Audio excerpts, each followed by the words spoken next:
Well, hello and welcome to another episode of Small Business Matters. Today we're going to explore change, coming up with a plan and following through with Barry Moltz. Barry gets small business owners unstuck. He's a nationally recognized expert on small business. He's given hundreds of presentations to audiences ranging in size from 20 to 20,000, appearing on many TV and radio programs. But Barry speaks from experience, founding and running many small businesses with a great deal of success and failure for more than 20 years. His first book, You Need to Be a Little Crazy, The Truth About Starting and Growing Your Business, describes the ups and downs and emotional trials of running a business. In his seventh book, Change Masters, Barry explores follow-through and why so many small business owners pay for expensive advice, agree to take action, and then never follow through. Barry, welcome to Small Business Matters. Gary, thanks for having me. We're in the middle of, or coming to the tail end of the COVID pandemic. There's been a lot of... We hope. We hope. And there's been so much change. I mean, people have really been forced to pivot. Are small businesses more open to change given COVID and rapid pivot situations, do you feel? People only change, in my opinion, when they're in incredible pain. And certainly with COVID-19 pandemic, with businesses having to shut down or have less hours or occupancy, they had no choice but to change. When restaurants were closed, they had to become grocery stores. They had to do takeout. In fact, one of the things I liked about the pandemic, one silver lining was I got to eat food from fancy restaurants, Gary, where I could never get a reservation because they were doing takeout. Yeah. Yeah, it's been really a real eye-opener. I mean, we've seen so many great situations where people have innovated and pivoted in such a creative way. Restaurants that may not have been able to do seated dining, they're catering to people. Even in our own kitchens at Experian, we put our kitchen staff. We normally have a full-service kitchen cafeteria here, and they were making meals for local charities. So you really have to, think out of the box. And the products have been amazing. I was at a restaurant in Hollywood last week, and when you sat down, there was a little paper bag that said "Mask Caddy" on it. It was a place where you could put your mask while you sat and ate. I mean, you would never have seen that before, right? Yeah. But desperate times call for desperate measures, right? And going contactless. We've seen a lot of innovation in the space. How do you confront change in your own business, Barry? What was your experience like?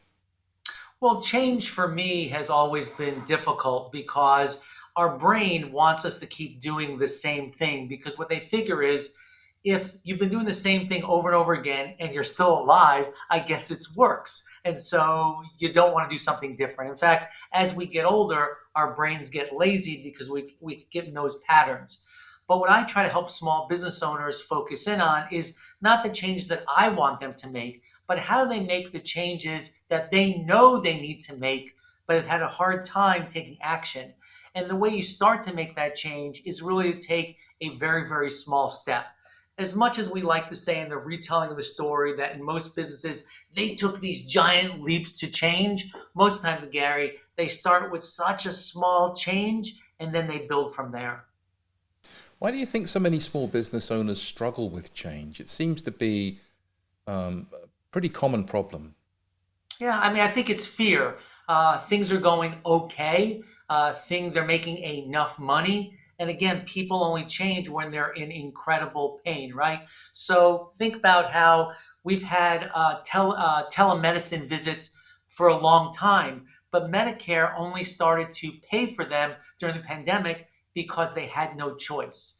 Again, most people don't want to change their business because they abide by that expression, the devil I know is better than the devil I don't know.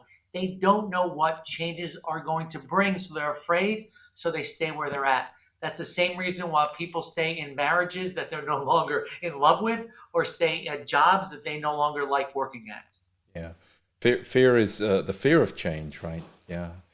So you've worked with hundreds, probably thousands in your time. Can you share some examples of businesses you've worked with who were ready for change and successfully did so?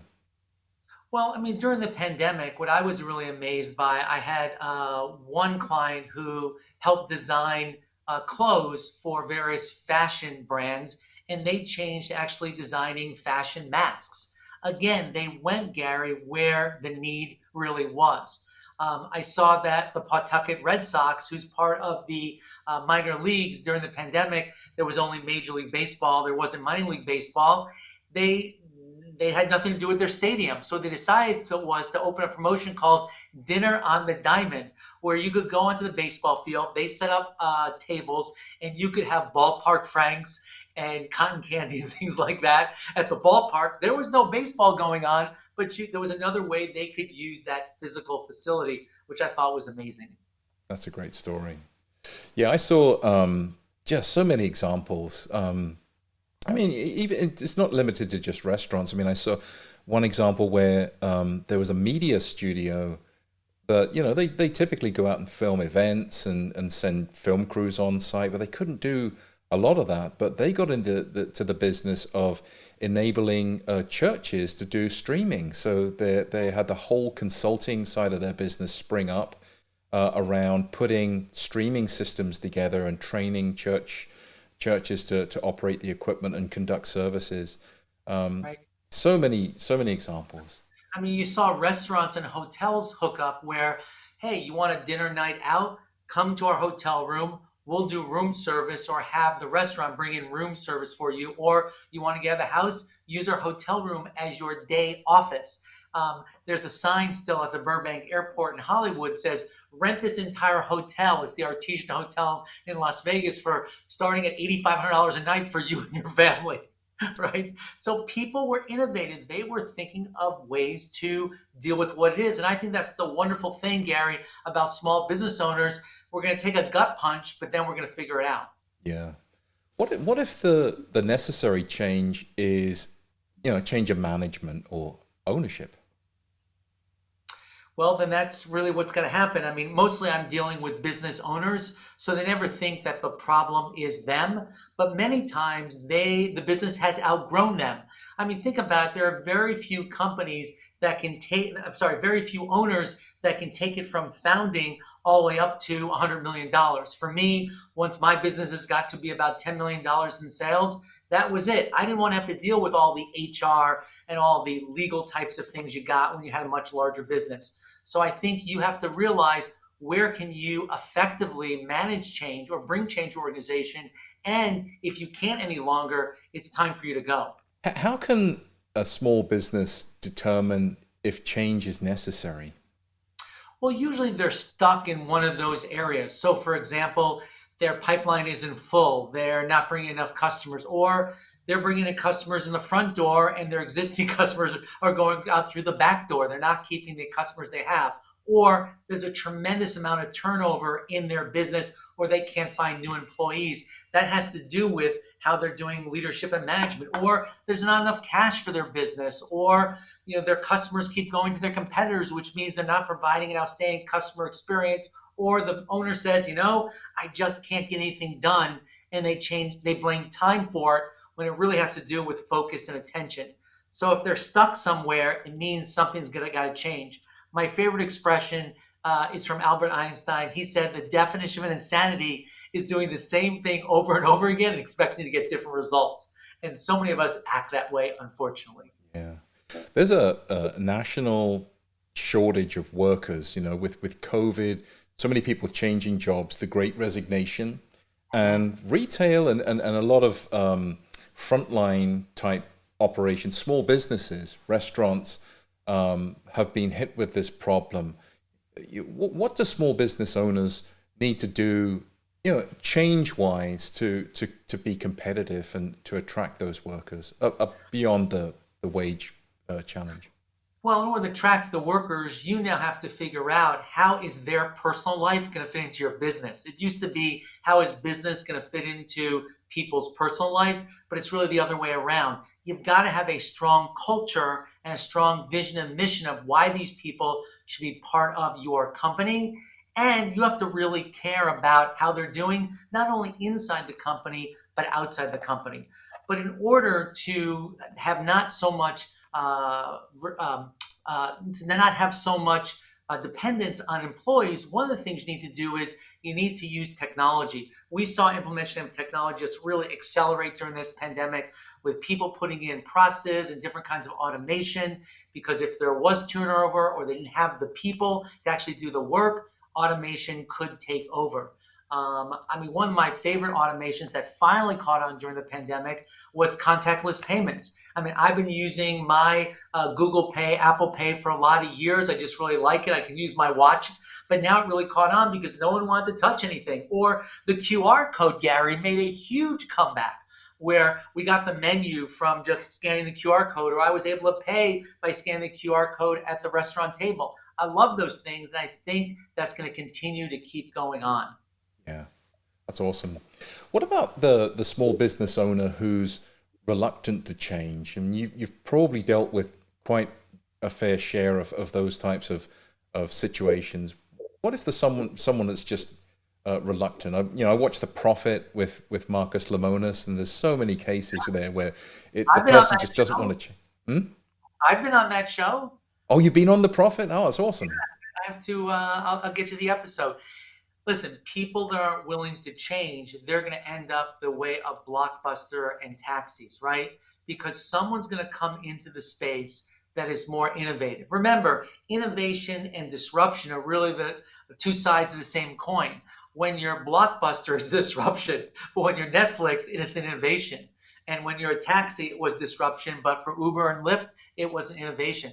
Someone's going to come in who's going to be smarter, look at the problem from a different way, have enough money, and they're really going to out-innovate you. And that's hard because many companies that are in an existing business, they're still making money, so why should they change? This is why it was so difficult for Blockbuster and taxis to change. Or think of the Yellow Pages. They had a hard time getting to digital advertising because they were making so much money from their print guide. It's hard to be that innovator when you're especially the dominant player in the industry. So what inspired you to write Change Masters? I would go out to, people would hire me to consult and have them change. We would get together, they would pay me money, we'd put together a very detailed plan, the changes they wanted to make, and how they would make the changes down to each of the steps. And then I would leave and nothing would happen. They wouldn't do any of those changes. So I got frustrated with people paying for expensive advice, but they never really got anything out of it. So I decided to focus on not specifically what they needed to change, but how they can make the change and really step by step. And I put together in the book 20 steps that you can make to do any type of change. Now, when I tested this change matrix out with my wife, she looked at the worksheet and I said, honey, could you fill this out? Because I'm testing it for the book. She goes, I don't have to fill it out. There are no changes I need to make. So I'm not trying to motivate people to make changes, Gary. I'm trying to help them to make the changes they know they have to make. The book is called Change Masters, How to Actually Make the Changes You Already Knew You Needed to Make. Barry, where can our listeners learn more about you and the book? You can go to my website, which is www.barrymoltz.com, or Barry Moltz on any of the social media sites, except for TikTok. I don't do TikTok. That's awesome. Thanks, Barry, for sharing your ideas with us today on Small Business Matters.